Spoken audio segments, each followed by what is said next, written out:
பார்த்து வருகிறோம். அரசு ஊழியர்கள், ஆசிரியர் சங்க நிர்வாகிகளுடன் வரும் 22ஆம் தேதி அமைச்சர்கள் பேச்சுவார்த்தை நடத்த இருக்கின்றனர்.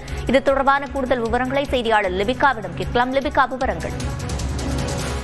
சிவரஞ்சனி, அரசு ஊழியர்கள் மற்றும் ஆசிரியர் சங்க நிர்வாகிகளுடன் வருகின்ற 22ஆம் தேதி தலைமைச் செயலகத்தில் அமைச்சர்கள் பேச்சுவார்த்தையில் ஈடுபடுவதாக தற்போது அறிவிக்கப்பட்டிருக்கின்றது. குறிப்பாக கடந்த சில மாதங்களாகவே பல்வேறு அரசு ஊழியர்கள் மற்றும் ஆசிரியர்கள் பல்வேறு போராட்டத்தை முன்னெடுத்திருக்கின்றார்கள். குறிப்பாக அரசு ஊழியர்களுக்கு பழைய ஓய்வூதிய திட்டத்தை அமல்படுத்த கோரியும் ஜாக்டோ ஜியோ சார்பில் தமிழகம் முழுவதும் இந்த ஊழியர்களுடைய வேலைநிறுத்த போராட்டம் என்பது தொடர்ந்து நடைபெற்றது.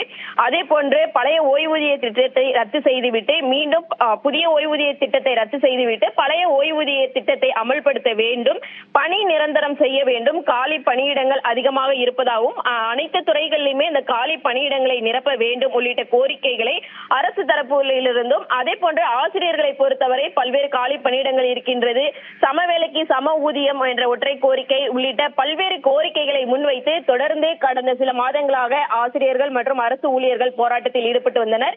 இந்த நிலையில் தற்போது வருகின்ற 22ஆம் தேதி காலை 10 மணிக்கு சென்னை தலைமைச் செயலகத்தில் இருக்கக்கூடிய நாமக்கல் கவிஞர் மாளிகையில் ஆலோசனை கூட்டம் என்பது நடைபெற இருக்கின்றது. தமிழ்நாடு அரசு ஊழியர்கள் மற்றும் ஆசிரியர் சங்க நிர்வாகிகளுடன் பொதுப்பணித்துறை அமைச்சர் ஏவா வேலு, நிதித்துறை அமைச்சர் தங்கம் தென்னரசு மற்றும் பள்ளிக் கல்வித்துறை அமைச்சர் அன்பில் மகேஷ் பொய்யாமொழி தலைமையில இந்த பேச்சுவார்த்தை என்பது நடைபெற இருக்கின்றது. இந்த பேச்சுவார்த்தையில் பல்வேறு சங்கங்களைச் சேர்ந்த முக்கிய நிர்வாகிகள் கலந்து கொள்வதற்கு அவர்களுக்கு அழைப்பு என்பது விடுக்கப்பட்டிருக்கின்றது.